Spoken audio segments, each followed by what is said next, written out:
find it amazing. Every time I'm about to record a video, the landscapers always want to start running their mowers. Like, they be trimming everything else. But right when I'm about to start a video, don't know if you hear it. It's just been like over 5 years. Over 5 freaking years this has been happening to me. They used to have a schedule where it used to be Thursday. It was just Thursday, and that was it. And I rarely do anything on Thursday. But nope, they say, no, we're gonna do it. Just pop out of the middle of nowhere. It can be any day now. Friday, Saturday, Thursday, whatever. They're just gonna do it. But I'm getting off topic here, way off topic.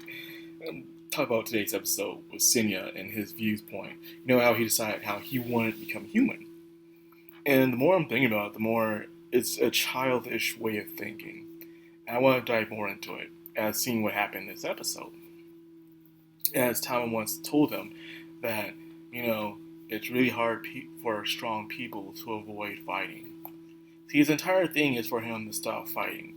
For he thinks if he becomes human, he won't be strong no more. That's why he believes he's always getting the fights, because he's strong.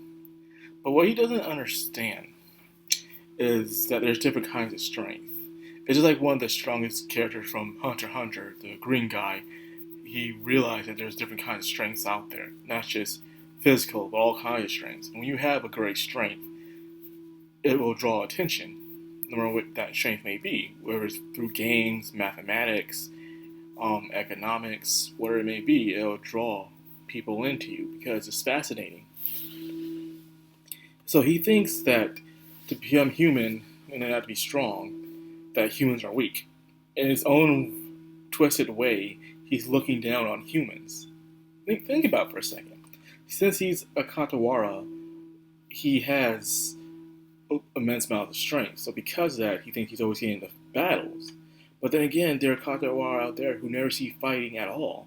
And they're more Katawara than he is. But they're weak. So because of that, they don't see fighting. But you think because you're human, you're very weak, so you don't see him fighting at all, which is a contradiction because humans are constantly fighting each other, no matter what. You can be weak and humans will still try to come after you. You can be strong and less humans will come after you.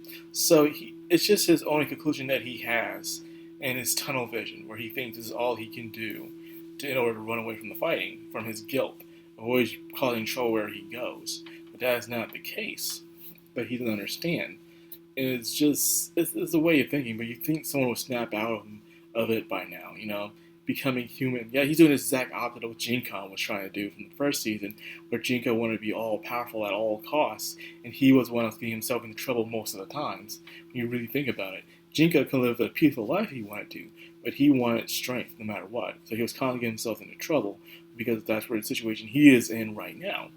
Where Senya is the exact opposite, he is powerful. He started out very powerful, but he's trying to get away from these situations. But the situations seem to be finding him instead. So, like I said, opposite directions. So he thinks by being human, he can become weak. In a way, which in this next arc, he's about to find out that is incorrect. That there are strong humans as well.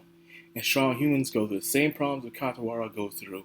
So Jinka needs to find a better solution to his answer that he's looking for, You gotta see a closing with Tama returning, where she shows up with nice tricks, She found her own version of strength. Instead of being physically or spiritually strong, she's good with trickery and illusions. She can fend off a dragon. Young may be, but dragons are still very powerful creatures in that world.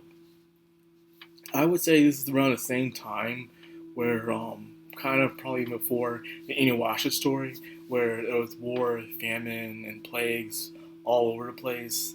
Everyone was out for themselves. You can be walking in the woods or even in town, you see a dead body, and no one even pays attention to it. It shows how gruesome that kind of world that they grew up in, where you just see dead bodies just out in the middle of town or on the side road, and you know what you can do about it, because they're all over the place. People just pick up and die. They don't live in that true first-rate civilization just yet for the time period they are in. So we are very blessed to be born in this time period. Yeah, things may suck a little, but they were way worse back then, man. way worse, man. Where you getting scabbed means you're dead the next day. Well, I'm probably exaggerating, but it happens from time to time where a freaking cold, could kill you. But yeah, I'm being once again sidetracked. But it's just showing how the time we live in, where you really have to be strong in order to survive those times. Where you had a disability or something that's holding you back could really kill you, put you in a extreme disadvantage. Where in today's day is different. So the kids back then really had to prove themselves, like, yay, man, I'm the cream of the crop, man. I'm up there, I can survive it all. I mean, still living, but that's count for something, right? So yeah, it gave me a lot of thought. Is what it did. But anyways, we gotta understand seeing what Shinsuke's been up to since the ending of first season, and pretty much he would train 3 months with the Mountain God, and then Mountain God had plans for him to help out Jinka. In return, she would bring back his friend Shakugan back from being a rock. So all he had to do was train and prepare himself when he finds Jinka and see what they can do.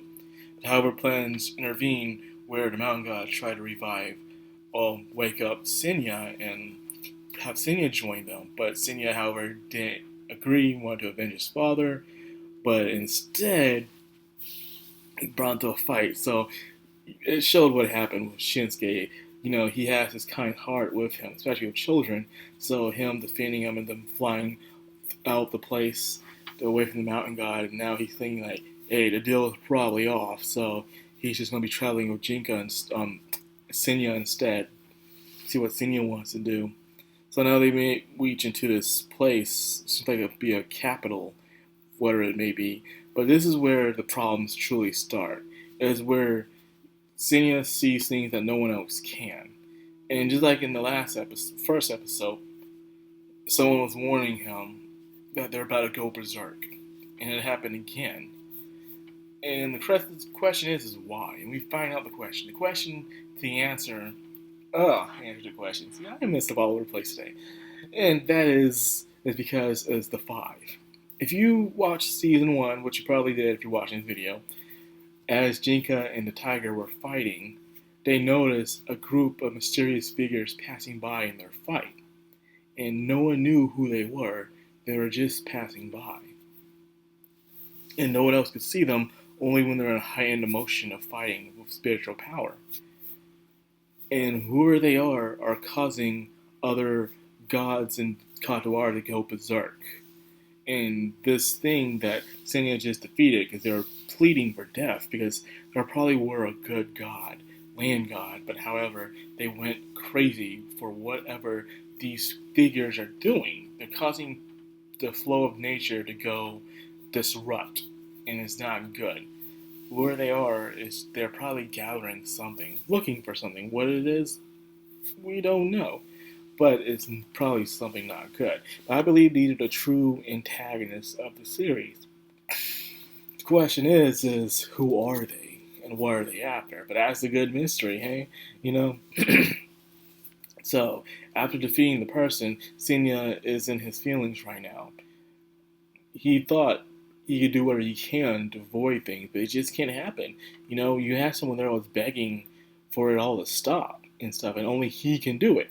He didn't question, why me? Why does it have to be me? It's because it has to be him. Sometimes we're destined for certain things that we have to do in our lives. And that's just how it is, point blank and simple. So Senya is just, overthinking things. But he has to, because he wants to get rid of the problem now. Especially after having went to Tsukiko's father and stuff. He still blames himself for that. So of course he's going to find an immediate solution. Like I said, I'm fucking up all over the place today. And now he doesn't know what to do now. He's in a contradictional state where he just killed someone, but they asked for it. And only he could do it at that moment. And if he didn't do it, that thing would have went on a rampage, killing innocent people, causing it to suffer even more.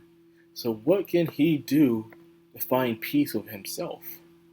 That is the question Senya must figure out through this entire journey. Who is he and what can he do to find himself at ease. So yeah, that's what I got from this episode. Yeah, very good, well paced, and we get to see where Senya goes from here. And plus, mysterious man that shows up with Tukiko on his shoulders. He like, we have no time for that. We'll find out in the next episode. Breaking the fourth wall. Okay, there. So, anyways, like I for this episode.